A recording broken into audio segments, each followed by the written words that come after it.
No matter what the age of your daughter, feel free to label yourself a GirlDad.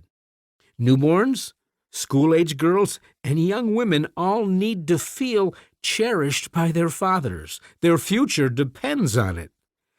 Dad, I think you already know the value of calling yourself a GirlDad. It's one of the reasons you picked up this book.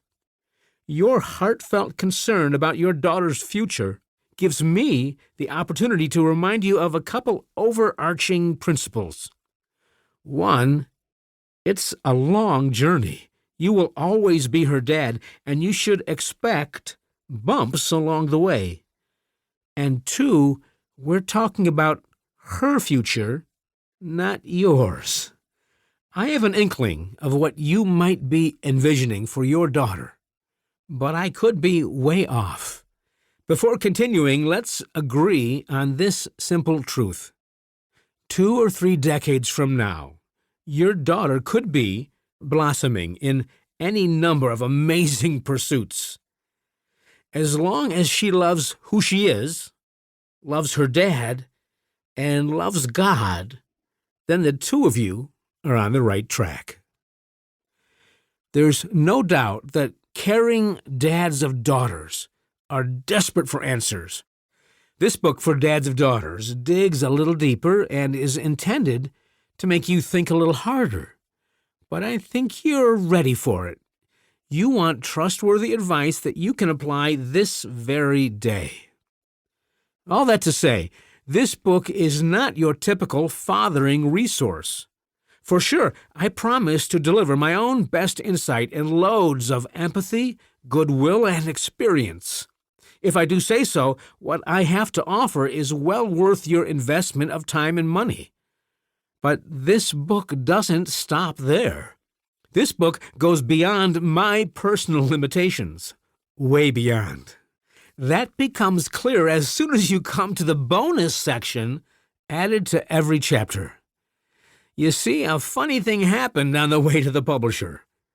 Wanting to avail myself of every possible resource, I asked my daughter Rae Anne to briefly review what I had written.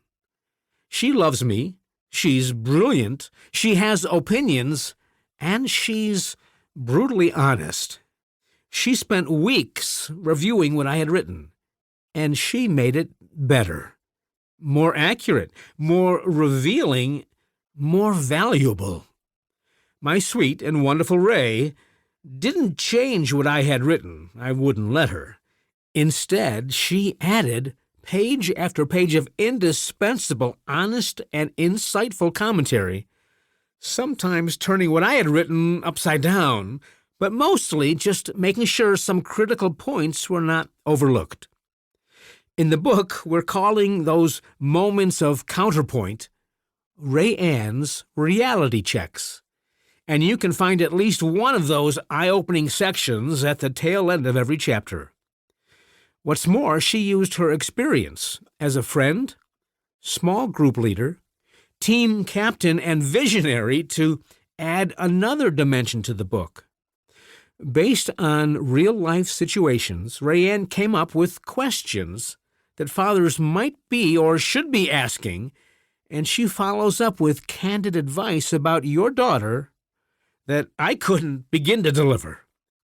My daughter's intuition and insights are the reason you don't have to insist your own daughter read this book with you. She can, of course, but our research shows that Rae Anne is pretty much sharing the stuff your daughter would be saying. I think you'll find my daughter's words to be a valuable gift. Finally, of her own volition, Rae Anne wrote some observations she is calling, quote, about my dad. I let her say what she wanted to say. That was our deal. You'll appreciate her honesty and get some insider info on me and gain intel on your own fathering successes and failures that otherwise might not have been put into print. I guess that's only fair. I've been writing about Rae Anne and her brothers for almost 2 decades.